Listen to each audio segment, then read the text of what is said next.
de los estatutos de los laicos misioneros de la caridad, el tema que voy a compartir con ustedes son los votos.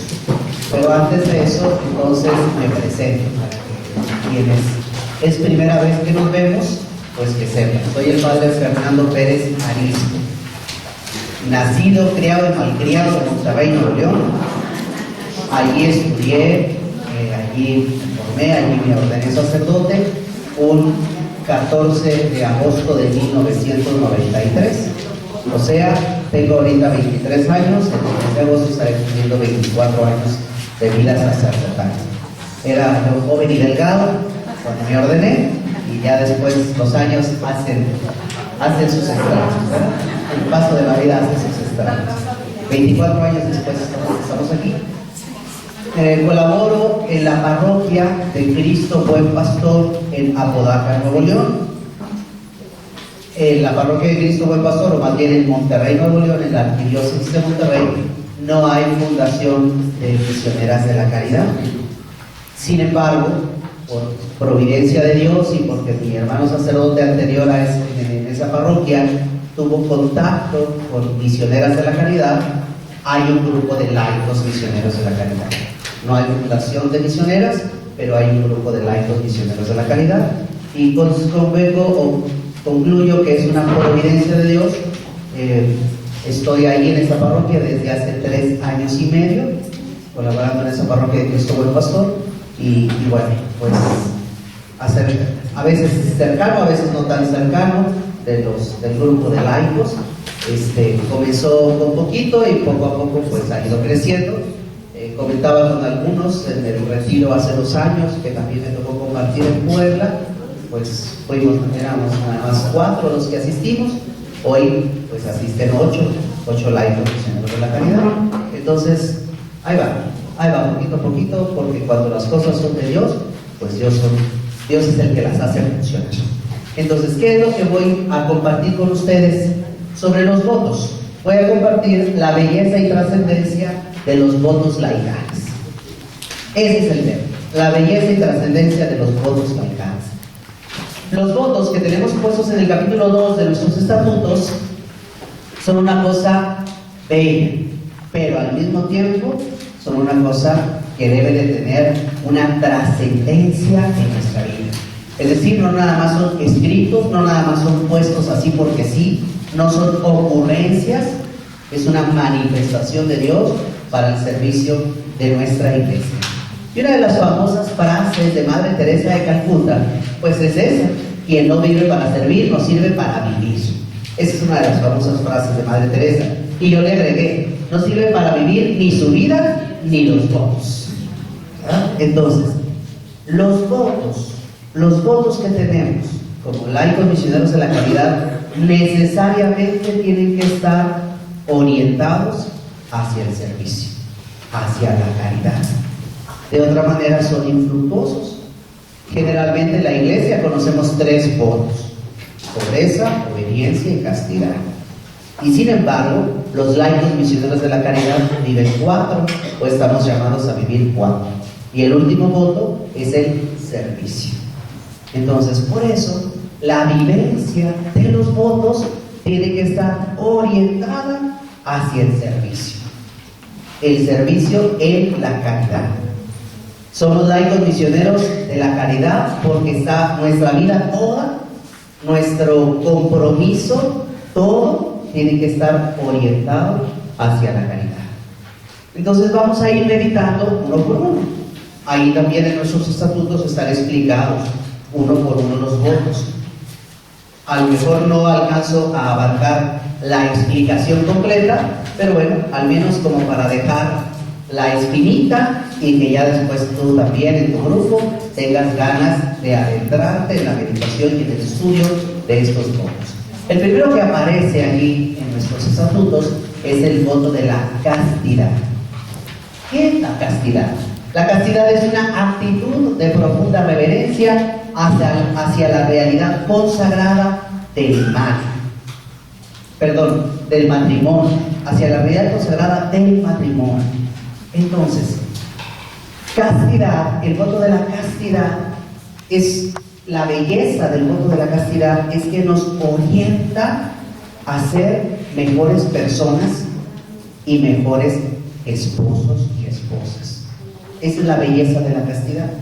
Una castidad que también tiene que estar puesta al servicio de Dios. A veces siento que cuando escuchamos la palabra castidad, necesariamente pensamos, o generalmente pensamos, pues en la gente consagrada, en las monjitas, en los sacerdotes, en otro tipo de personas consagradas, vírgenes consagradas o cosas por el estilo.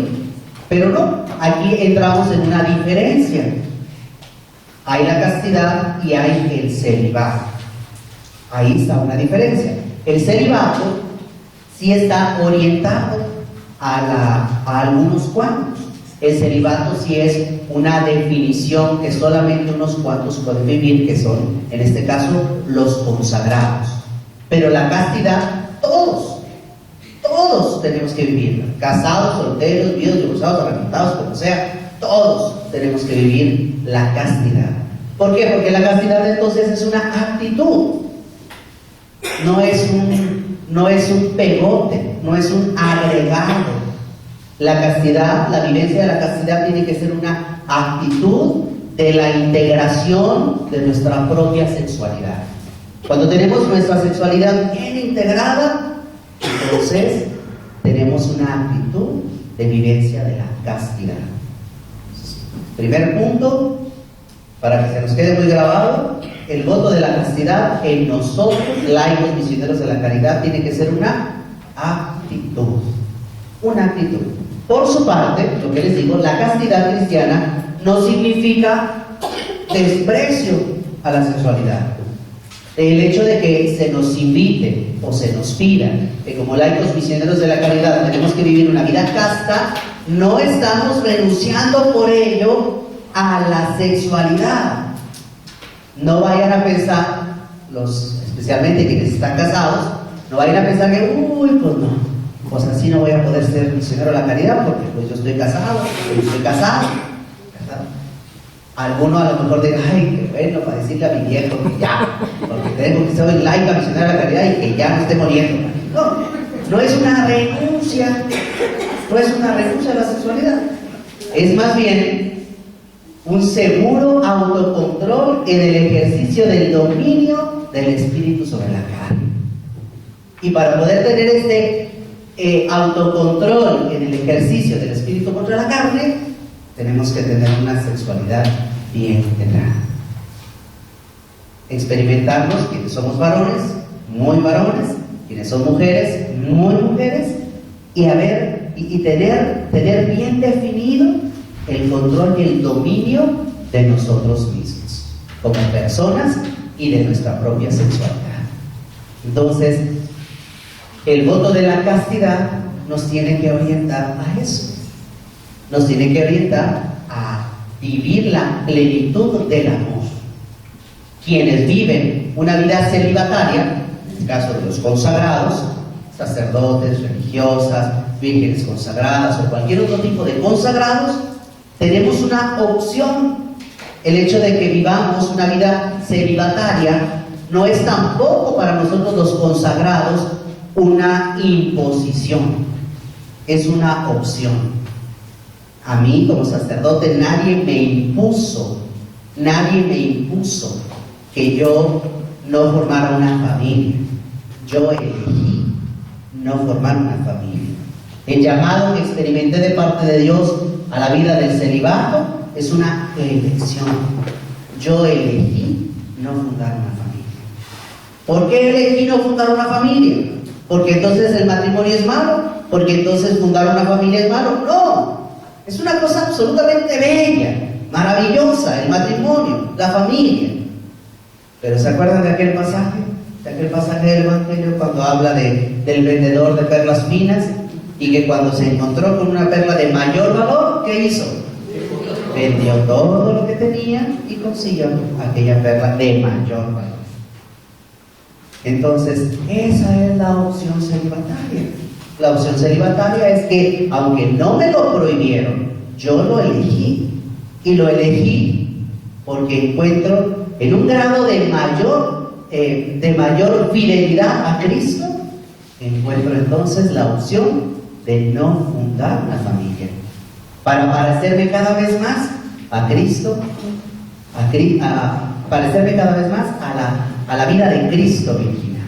Cristo que también no tuvo una pareja. Entonces, eso es la perla de mayor valor. Esto no le quita dignidad, no le quita relevancia ni importancia, evidentemente, al matrimonio, como vocación y como sacramento. Lo vamos a ver un poquito más adelante. Ahora bien, para terminar ya este tema del celibato, también debemos de recordar que como es una perla de mayor valor, no se nos olvide que los sacerdotes no somos ángeles bajados del cielo, somos tan humanos como tú y como cualquiera de los que estamos aquí.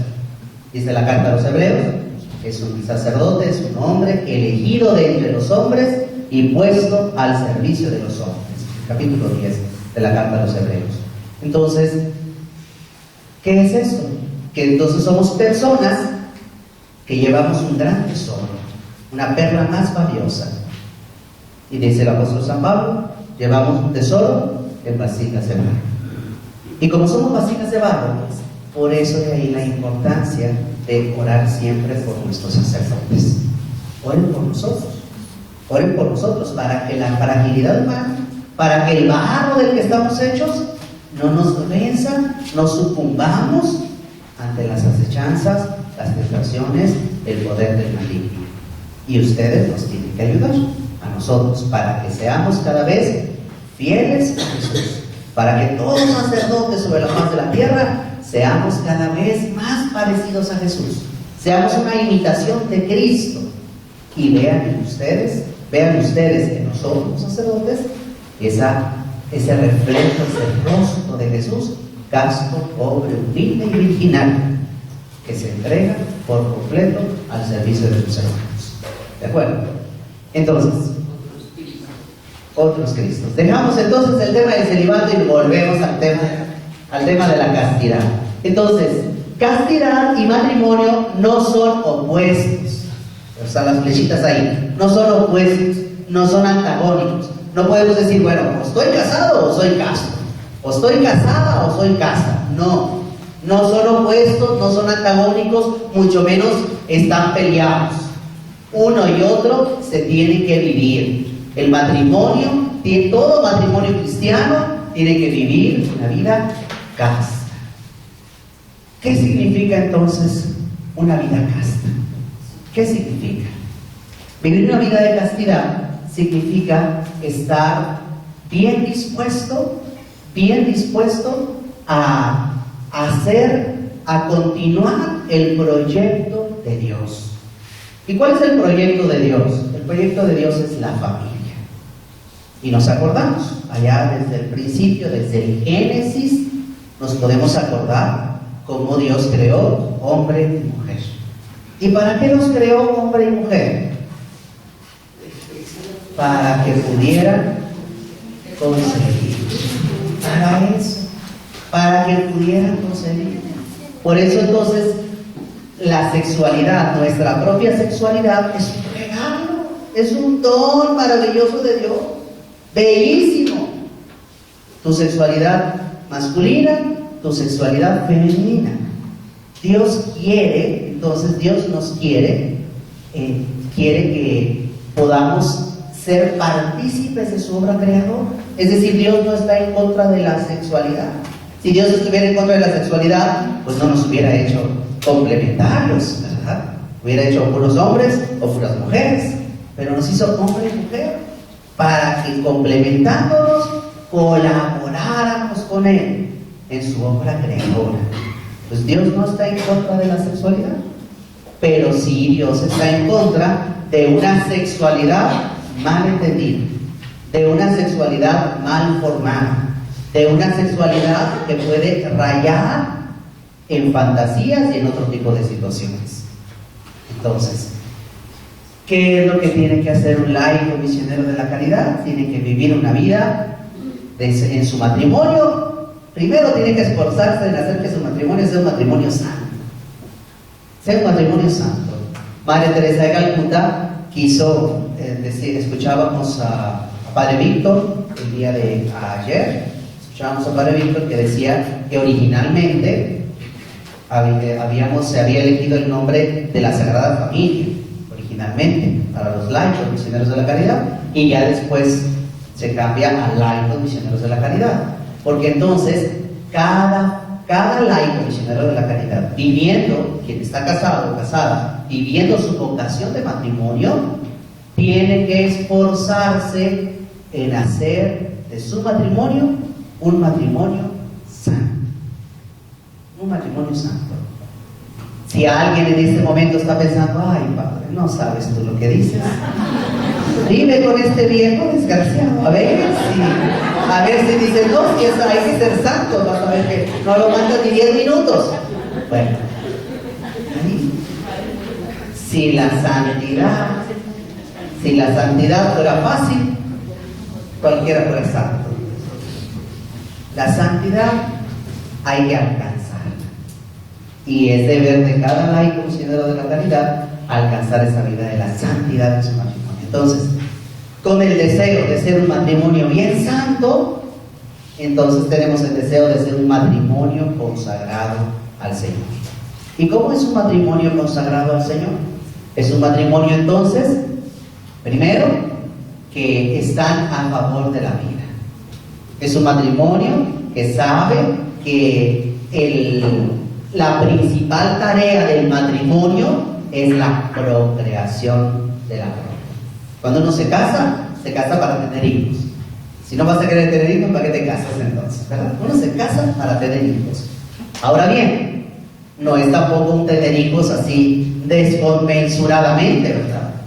No es la mujer una máquina hacedora de hijos, ¿verdad? Entonces, aunado al plan y proyecto de Dios, al fundar una familia, ser parte del plan creador de Dios, aunado con eso, entonces el matrimonio tiene que vivir también la responsabilidad de esa paternidad. Y entonces todo matrimonio cristiano, ya sabemos que tiene que vivir el amor, que tiene que vivir la fidelidad, pero el respeto mutuo, pero también tiene que vivir la paternidad responsable. ¿Qué es la paternidad responsable? ¿Qué es la paternidad responsable? La paternidad responsable es saber, primero, cuántos hijos puedo yo sostener, cuántos hijos puedo yo mantener, a cuántos hijos puedo yo educar cristianamente, a cuántos hijos puedo transmitirles la fe cristianamente. Y ya sabemos todas las indicaciones que la Iglesia nos da para esta cuestión de la paternidad responsable. Entonces, padre, pues es que es muy difícil vivir la paternidad responsable con estas indicaciones que nos da la Iglesia. Ahí es donde entra entonces el tema de la castidad. No es difícil vivir la paternidad responsable con las indicaciones que nos da la Iglesia, porque entonces ahí es donde entendemos que todo matrimonio cristiano tiene que ser un matrimonio casto. ¿Qué es entonces en la práctica, si ya vamos a ponerlo así, en la práctica real la castidad? Es cuando sabemos que en este momento es un momento para no estar juntos. En este momento, si estamos juntos, es mi momento donde podemos tener un hijo. Entonces, vamos a vivir la castidad porque en este momento no podemos estar juntos. Habrá los momentos en donde yo no puedo tener hijos, donde no podemos embarazarnos, y entonces podemos estar juntos. Esa es la virtud de la castidad. Y como estamos aquí en Toluca, muy cerquita de Ciudad de México, pues es así como las placas. Hoy no circula, ¿verdad? Oye, mijita, ¿qué te parece? Hoy no circula. Hoy no circula. Ya vendrá el tiempo en que hoy sí circula. Pero hoy no circula, hoy no circula. Entonces la placa, bueno. Entonces, más o menos, así en términos muy simples, La virtud de la castidad, o el voto de la castidad para el laico misionero de la caridad, es entenderlo de esa manera. Ahora bien, porque luego podemos decir, ay padre, es que si usted conociera, si usted supiera, si usted viviera, bueno, esas cosas tienen que ser dialogadas, definitivamente. Entre más diálogo conyugal haya, mejor pueden vivir los dos, porque se trata de que sean los dos. ¿Y por qué se trata de que sean los dos que vivan la castidad? Si el padre es que mi viejo ni a misa va, nomás yo y soy laica misionera de la caridad. Entonces, ¿por qué él tiene que vivir? Pues porque ya no son dos, sino uno solo. Por eso es que a él también le toca. Aunque él no sea laico misionero de la caridad, aunque él sea el más ateo de los ateos del universo, a él también le toca vivir la vida de la castidad. ¿Por qué? Porque ya no son dos, son uno solo. Entonces, primero que nada, en las cosas ya prácticas, porque después detrás del micrófono se pueden decir mil cosas, pero a la hora del día a día, a la hora de la realidad, ya no es tan fácil. Entonces, ¿cómo es? Número uno, indicación número uno, tengan mucho diálogo conyugal. Con el diálogo conyugal se pueden resolver mil cosas, pero desafortunadamente pocas veces hay diálogo conyugal. En algunos casos me ha tocado incluso nulo el diálogo conyugal. Entonces, cuando es poco o nulo el diálogo conyugal, se complican las cosas. Será muy difícil vivir la castidad sin el diálogo conyugal. Ahora bien, la experiencia de una vida de castidad los hace más fuertes en el matrimonio, los hace más capaces de amarse más. ¿Por qué? Si no vamos a estar juntos, ¿cómo es posible? Porque entendemos la trascendencia del amor. Porque podemos entender fácilmente que el amor no se equipara a la sexualidad o al estar juntos compartiendo la cama. El amor es mucho más allá, va mucho más allá de la propia sexualidad, del propio momento de poder estar juntos. El amor es algo más grande. Entonces, por eso, la pareja viviendo en castidad, la pareja de matrimonio viviendo en castidad, se perfecciona en el amor a Dios. Se perfecciona en el amor a Dios. Y así es como van subiendo escaloncitos para la vida de la santidad en el matrimonio. Esto es algo así todavía mucho más extenso, pero si nos ponemos a platicar de todo eso, luego ya no me alcanza para ver los demás votos. Y hay que seguir. Entonces, además de la castidad, tenemos el siguiente voto, que es el de la pobreza. ¿Por qué un laico misionero de la castidad tiene que vivir el voto de pobreza? Porque Cristo vivió pobre. A fin de cuentas, la vida del laico misionero de la caridad, como la de todo fiel cristiano, tiene que ser imitación de Cristo. Así como el famoso libro que lleva este nombre de Tomás de Kempis, la imitación de Cristo. Cada cristiano católico tenemos que ser imitación de Cristo. Y si Cristo fue casto, nosotros también. Y si Cristo fue pobre, nosotros también. Entonces, ¿a qué nos referimos? ¿O a qué se puede referir con la pobreza? Porque bien cualquiera de nosotros podríamos decir, padre, pues aquí ninguno somos ricos, estamos pobres, ¿verdad? Estamos medio fregadores y la economía nacional, pues estamos igual de fregadores, nacionalmente hablando, y mundialmente, pues más o menos, ¿verdad? Entonces, ¿a qué nos referimos con la pobreza? Cristo siendo rico se hizo pobre, así está puesto en 2 de Corintios, capítulo 8, verso 9.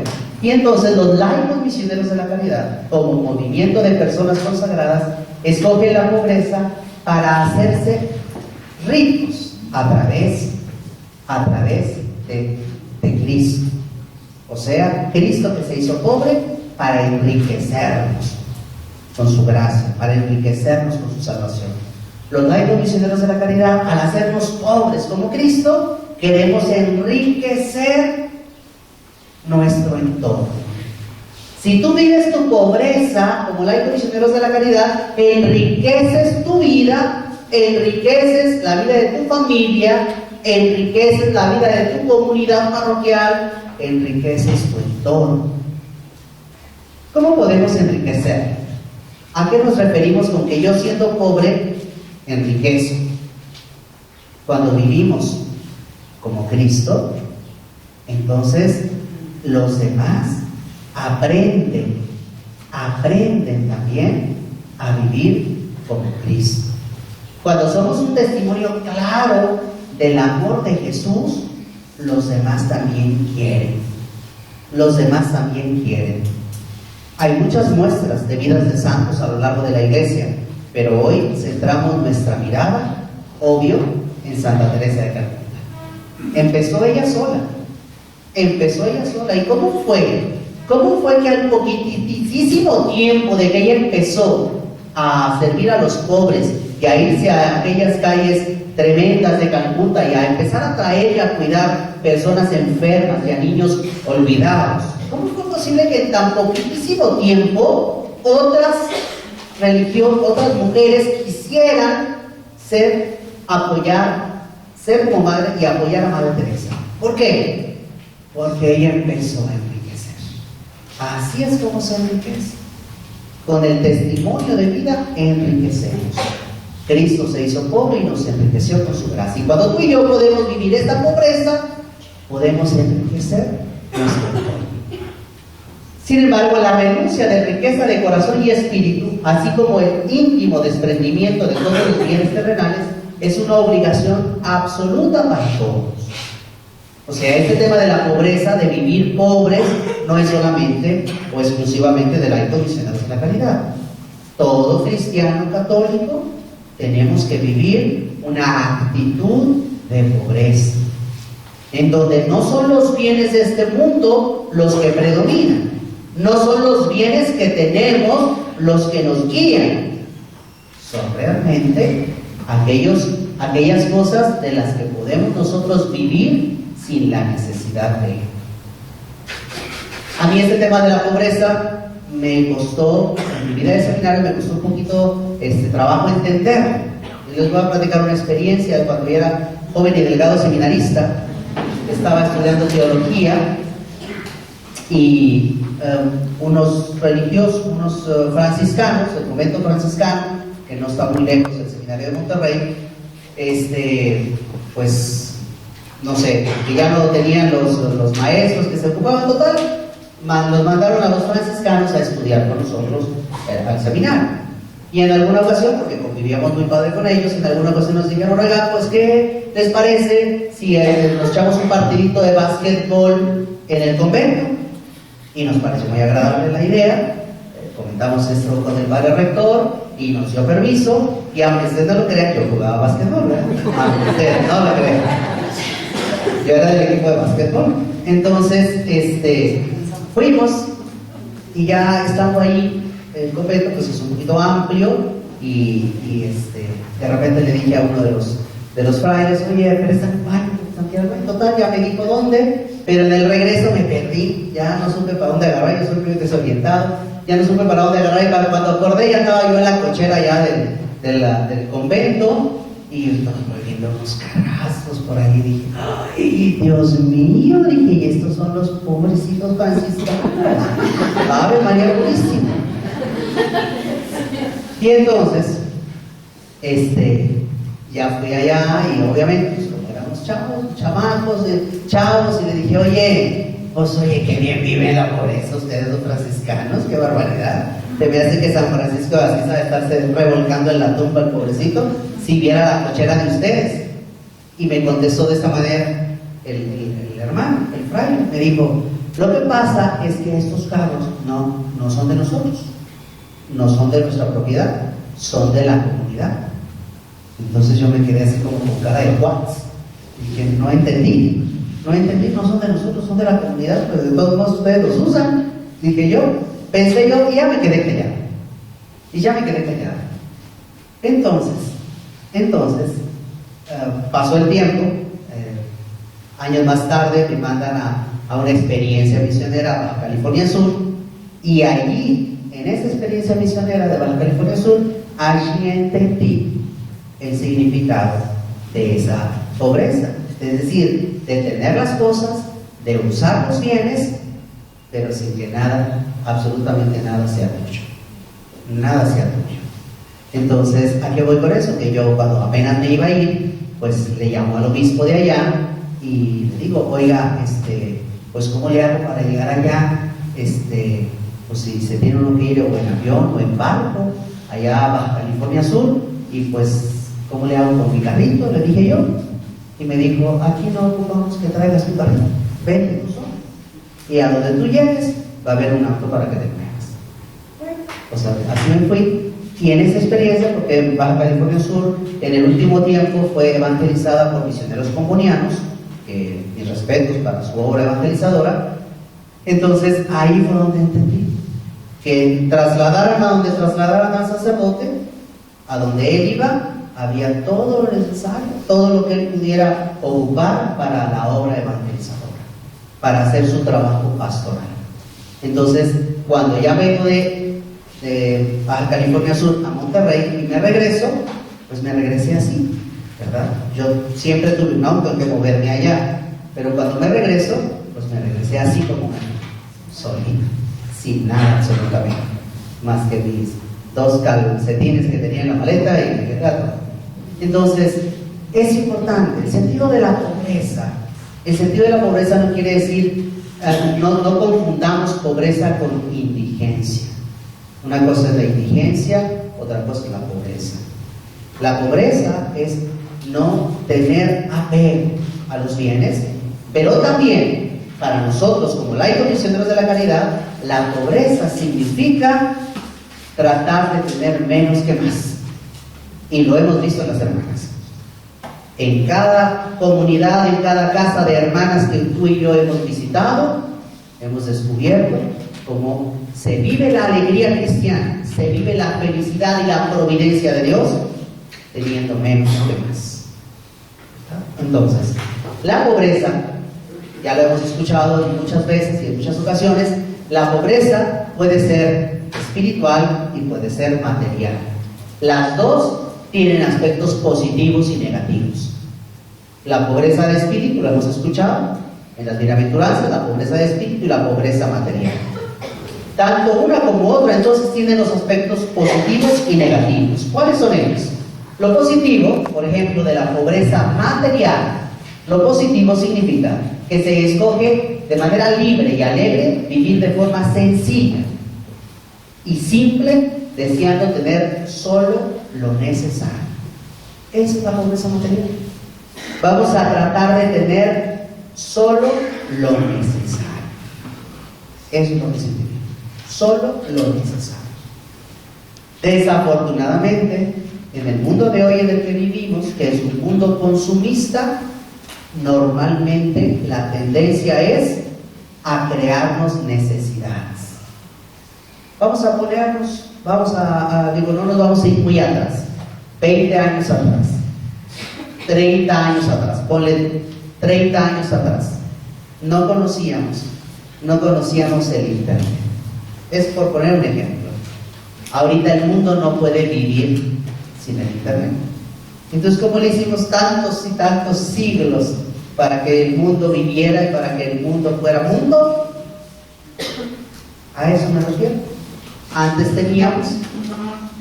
no teníamos, ahora tenemos, pero ahora no sabríamos cómo hacer si no tuviéramos. Los mismos, la telefonía celular. ¿Cómo le hacíamos hace 20 años? ¿Cómo le hacíamos para comunicarnos? Ahora tenemos, y si no tuviéramos, dijeron, ay, pero ¿cómo le voy a hacer si no tengo teléfono? Me voy a ir allá al retiro a Toluca, ¿y cómo le voy a hacer para que se comuniquen conmigo? Mi nuera bendita, ¿verdad? O sea, ¿cómo le voy a hacer? Antes no teníamos, quiere decir que antes íbamos a los retiros. Quiere decir que... Entonces, la pobreza, lo positivo de la pobreza material es que es una elección, tiene que ser una elección libre y al mismo tiempo alegre, de vivir solamente con lo necesario. Pero lo negativo de la pobreza material es sentirse o ser privado de poder satisfacer las necesidades básicas de la vida. tales como la comida, el alojamiento, la ropa, la educación, etc. Entonces, esa experiencia misma que venimos aquí a Toluca, esa experiencia misma, aquí no nos ha faltado absolutamente nada. Casi pudiera decir yo, hasta tenemos hasta de más, ¿verdad? Bueno, con esos intermedios, esos coffee breaks de intermedio, ahí nos vamos a ir como por medio kilo de más de aquí, ¿verdad? Y sin embargo tenemos todo lo que necesitamos y nada más lo que necesitamos. No tenemos más de lo que necesitamos. ¿A qué me refiero? Tenemos una cama donde dormirnos. A lo mejor no es tu elegante king size, ¿verdad? A lo mejor no es tu colchón ese de confort, no sé cómo se les llama, esos que agarran la forma de tu cuerpo, ortopédico. A lo mejor no son de esos de foam y que se agarran cada parte de tu curvilínea cuerpo, pero tienes un colchón donde dormir. No dormimos en tierra, no dormimos en el piso, dormimos en el colchón.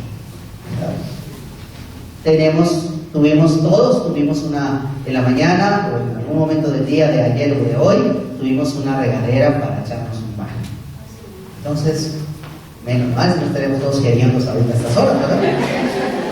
Y tuvimos también además como plus agua caliente como plus. Igual nos hubiéramos bañado si no hubiera agua fría, si no hubiera habido agua caliente.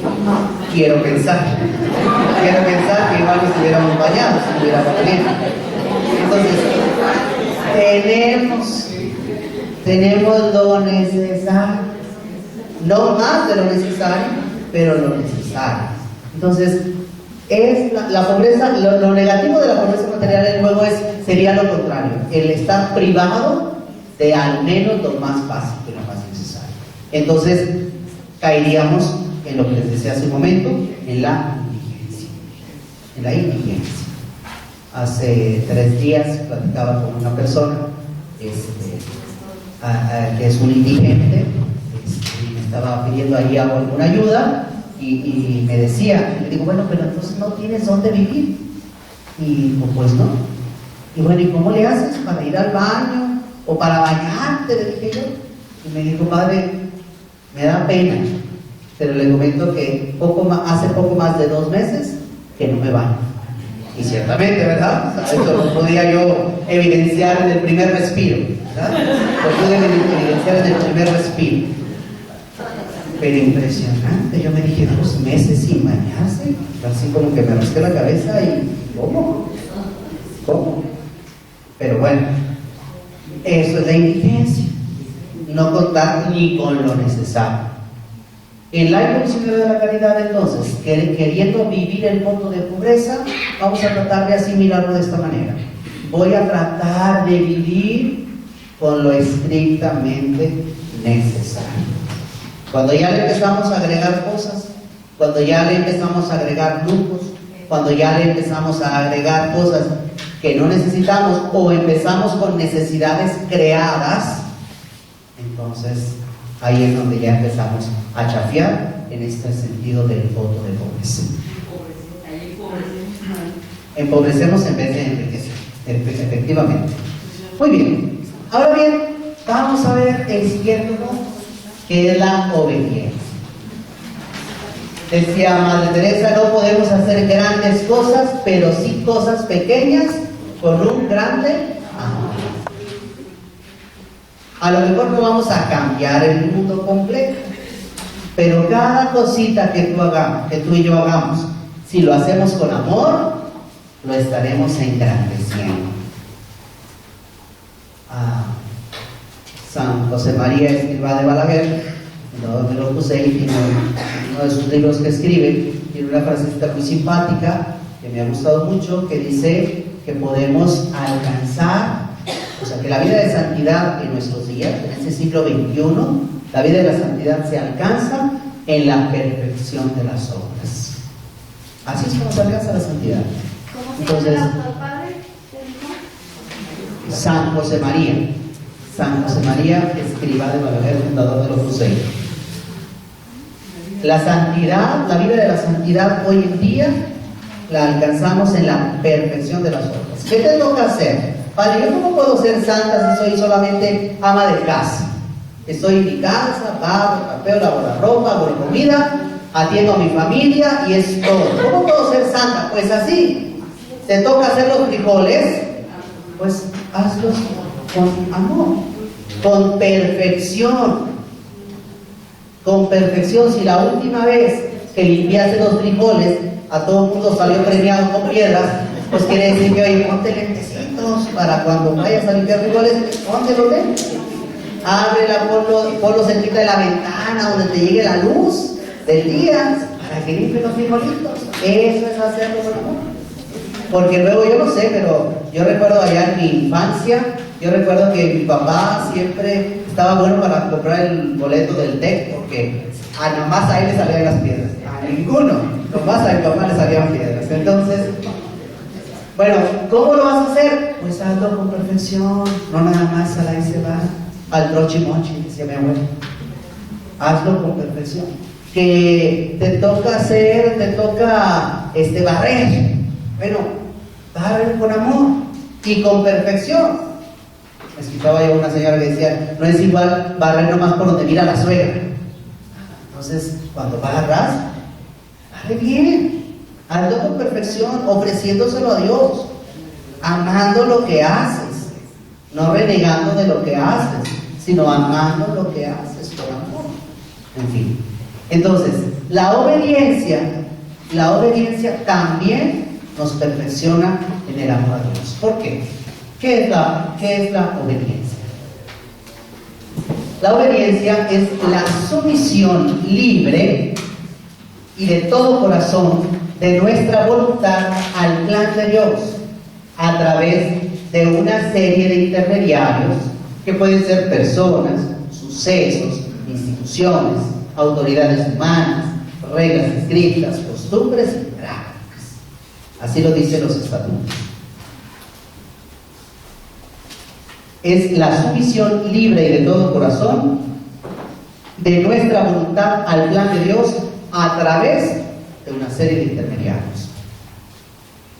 Hay dos tipos de obediencias: la obediencia servil y la obediencia dócil. Pero ¿por qué tenemos que ser obedientes? ¿Por qué la obediencia es parte de los votos del hábito de misioneros de la caridad? Porque Cristo fue obediente al Padre.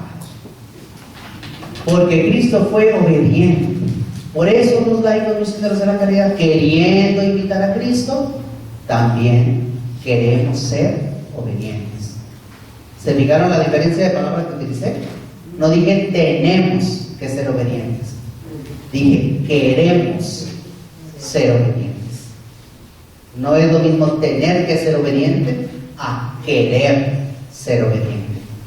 Cristo no tuvo que ser obediente al Padre.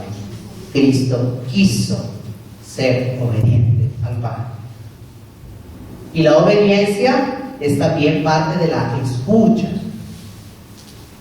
Cristo quiso ser obediente al Padre porque quería que el plan de salvación del Padre tuviera fruto a través de él. Y por él nos llegó la redención. Aunado se me ocurría, porque era parte de la meditación que había hecho por las lecturas de la misa de hoy, de la solemnidad de la Encarnación o de la Asunción, pues se me ocurría, no lo dije en homilía porque después me iba a alargar mucho, pero creo que aquí pudiera quedar un poco, como si hiciéramos una comparación entre la Santísima Virgen María y Eva. Eva fue desobediente al Padre, a Dios creador. ¿Qué le dijo Dios? No coman del fruto que está en el árbol del centro del jardín. ¿Y qué hizo Eva? Desobedeció. El pecado de origen es la desobediencia. Por eso, la obediencia tiene que ser algo voluntario.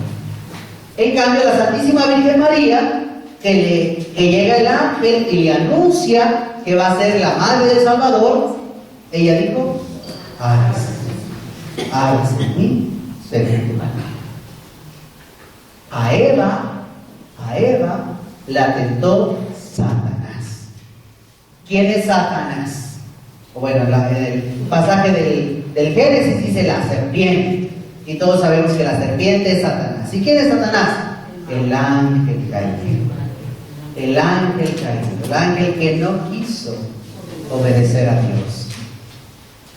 Y María obedeció al ángel Gabriel. Un ángel caído, un ángel que desobedeció a Dios, hace que la primera mujer desobedezca.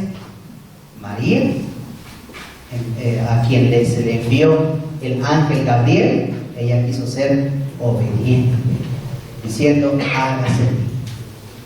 En esto de la obediencia, hermanas y hermanos, en esto de la obediencia, no siempre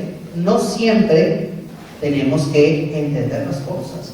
Hay ocasiones en que la legítima autoridad, cosa que hablará mucho de eso en los estatutos, la legítima autoridad nos tendrá que dar alguna indicación. Y aunque no la comprendamos del todo, la obediencia nos lleva a obedecer, nos lleva a hacer caso, a hacer realidad aquello que se nos está indicando. Yo no pienso, sinceramente, espero no cometer un error teológico, pero yo pienso que Cristo no tenía así por sabido cuál era el plan de salvación de Dios. Cristo fue descubriendo ese plan de salvación y queriendo ser obediente, llegó el momento de Getsemaní, cuando él en oración, pues es capaz de decirle a Dios, si quieres haz que pase de mí este cáliz, porque hasta entonces él se da cuenta del borbotón de cosas que le iban a suceder, pero que no se haga mi voluntad, sino la tuya. Y obedeció. Sabía todo lo que se le iba a venir encima y obedeció. La Santísima Virgen María, cuando el ángel Gabriel le dice que va a ser la madre del Salvador, también se desconcierta, no sabe. Sabía todo lo que se le podía venir encima, porque bien que conocía la ley de Moisés, que decía que una mujer tomada en flagrante adulterio podía morir apedreada. Y como ella había prometido no estar con José, entonces, ¿qué va a pasar? ¿Qué va a pasar? Me van a apedrear. Sabía lo que se le venía encima. Seguramente la Virgen María no entendió. Por eso le pregunta, ¿cómo podrá ser esto? Porque yo, puesto que yo permanezco virgen, no conozco varón, ¿cómo va a ser? Y el ángel explica. Y finalmente la Virgen dice, hágase en mí según tu palabra. Esta es la obediencia. No es una obediencia a servir. ¿Cuál es la obediencia a servir? La motivada por el miedo. Es que si le digo que no, me regaña.